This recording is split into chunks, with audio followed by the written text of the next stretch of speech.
is my full card recap of UFC Paris, Imavov versus Baralho. And overall, it was a really good card. We had 11 finishes and 2 decisions.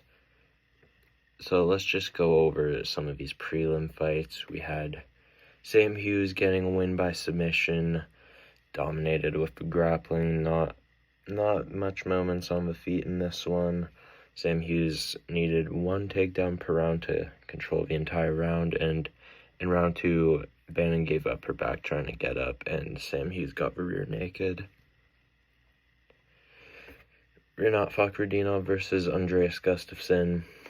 Rinat gets it done by TKO 54 seconds into the fight. That was not the Andreas Gustafsson I was expecting. Andreas comes in, his usual marauder style, trying to overwhelm Rinat, which I think he should have done. And I thought he would have won the fight that way, but it was early in the fight. Rinat was not tired at all, and he lands some good shots on Andreas, which backs Gustafsson up, and he gets finished up against the cage. Yeah, not what I was expecting, but good win by Rinat. I mean, it was a big step up, to be fair. Robert Brychek gets a win over Brad Tavares. I went with Brad Tavares to get this one done. Just way more experience, and he's fought pretty good guys, but Brychek came out way better than he looked against Potiera, and the boxing looked pretty good. He actually went forward, looked for a finish, and he got it in the 3rd round. So, yeah, good on him.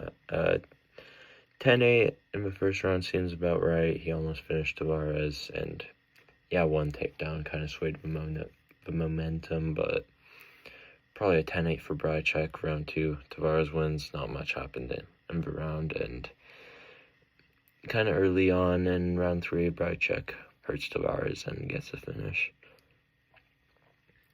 Sam Patterson got the win over Trey Waters by KO in the 1st round. It wasn't like Trey Waters didn't go down, but it was a standing TKO, and Waters didn't really know where he was, so I think the stoppage was pretty good, and it was a straight right that got Trey Waters. He beat him to the punch. They were kind of jabbing back and forth. Trey was doing a little better, but Sam was landing, and then he gets a right hand and lands a few more, gets a standing TKO. Cowie Fernandez leg kick TKOs Harry Hardwick. Not a very fair debut to get Cowie Fernandez on a few days' notice, and Harry Hardwick is a featherweight, I think. I'm pretty sure he is. But Fernandez gets the leg kicks. Harry Hardwick not in the best condition, and the leg kicks really showed that. Well, he has devastating leg kicks himself, Cowie, but it would have been good for Harry to actually get a training camp. That's what I'm saying. It's not very fair, but great win by Cowie. Maybe he would have beaten Ferris CM. Maybe rebook that fight. I'd want to see it. Ante Delija gets a win over Marcin Tybura by KO in the 1st round. I went with Tybura, more proven. But I guess if I actually watched some of Delija's fight, then some of his fights, then that would make more sense to go with him. But anyway, Delija gets some combinations, very start of the fight.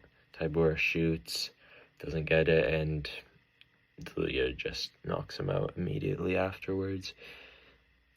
So yeah, it was a great performance. Fast hands, looked clean. Training with Tom really helped him. And yeah, I think he got number 7 ranked in his debut.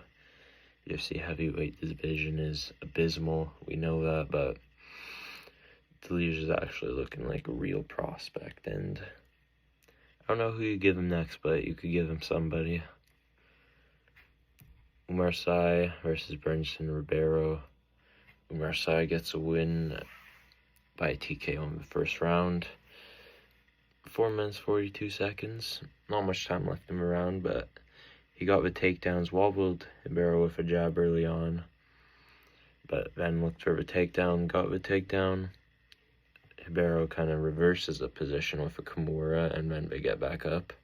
Some moments on the feet, but not too much, and Umar's side gets another takedown, and some elbows to the side of the head. Kind of looked like the back of the head, but they're pretty sure they were the side of the head.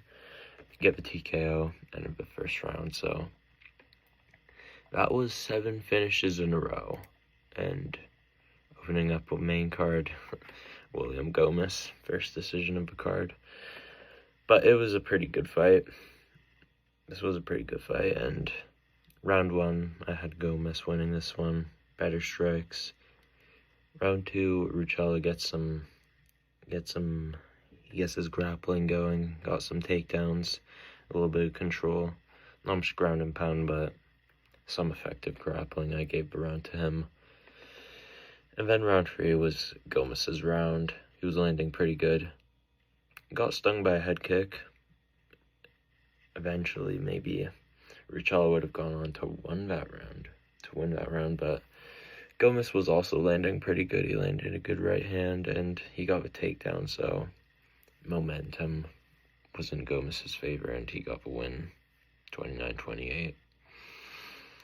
Axel Sola versus Rhys McKee. My take on this fight, both looked like dog shit. They looked horrible. This didn't look like it was a UFC fight, but I know Axel Sola was showing up on, like, the two didn't have a training camp, or a very long training camp. It was a few weeks, but Axel Sola, from the moment the fight starts, he looks like he's going into a 5th round. And Rhys McKee, it was really frustrating. He was walking down Axel Sola only to get him up against the cage and not really throw anything. He had really bad accuracy in this fight. I mean, Sola didn't do the best either. Got a takedown in round 1 and just held Rhys McKee up against the cage. Yeah, this fight was probably one of the worst on the card. Probably the worst, because it wasn't very high stakes as well, but Axel Sola finds a finish in round 2. It was an uppercut to the body, wins Rhys McKee. They stop it immediately afterwards. French commission, you know it. I still had Sola up 2-0, so I don't think I would have gotten the pick right. I picked Rhys McKee, by the way. So I probably wasn't going to get the pick right anyway, but and Sola, yeah, he's going to be a big lightweight. This one was at welterweight, and he's going to be moving down in his next one probably, but honestly, I'm more concerned than I am looking forward to Axel Sola, because the skill is just sometimes not there. Like, I'm just imagining some lightweights like Chris Duncan, Manuel Torres. He'd give Axel Sola a tough time. Let's move on to what I think was the fight of the night, Mason Jones versus Balaji Oki. Fight starts, Oki is much faster, very fast twitch, and he stings Mason Jones, drops him for a moment, then Jones springs back up, kind of gets wobbled again, goes back down, but he fights his way back up, and at the end of the round, he wobbles Balaji Oki, and he stays on top for the rest of the round and got some good ground and pound. I think he could win that round.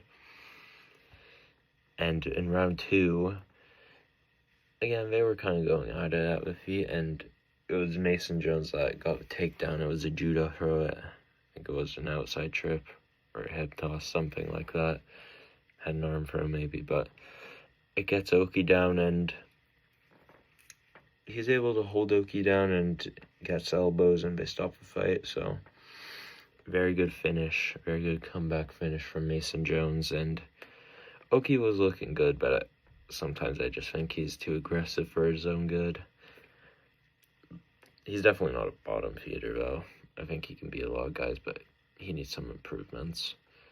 But Mason Jones, he's climbing his way back in the UFC, and maybe give him a little bump up in his next one.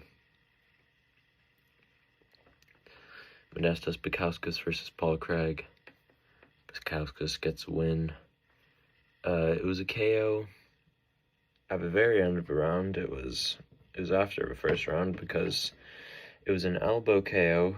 Paul Craig went out, but it was only after the horn that Mark Goddard saw that he was out, so they stopped the fight, and very good stoppage, very necessary stoppage. The stoppage itself was kind of late, but at the round, Bukauskas wasn't hitting him anymore. But honestly, I thought we would have seen a little more from Bukauskas. He was aggressive, but sometimes he just, like, it was all brakes, no gas. Like, he didn't really, the way he was throwing his punches, he kind of, like, rushed in. If he fought a counter-striker, then it'd be a little different, but he definitely had a different game plan for this one. It was Paul Craig, who's looking to throw kicks on the outside, maybe get a takedown, and last 30 seconds of the round, I believe it was, Paul Craig jumps, pulls guard, and Bukauskas ground and pound, lays down elbows, and gets a KO win. So, probably going to get somewhere in the top 15 next. Probably going to get a ranked opponent, so yeah, that's what he called for. I say you can do it. There's Alonzo Menafield, there's Zhang Minyang in the rankings, there's other guys in there. There's Nikita Krylov, maybe somebody like that. Let's move on to the co-main event. Benoit Saint Denis, BSD gets a submission over Rufi, face crank. I thought Rufi was going to get this one by KO, and Benoit got his grappling off before Rufi could get the KO. And straight away, Benoit pushes forward and takes Rufi down. I was a little bit like, this is a fraud check. Like, this takedown defense is just not it. He looked good on the feet, Rufi. He was pretty sharp. Benoit couldn't really do too much on the feet, but it's about mixing it up. Level changes, and he got the takedowns. He wins round 1. But Rufi does get back up, but Benoit wins round.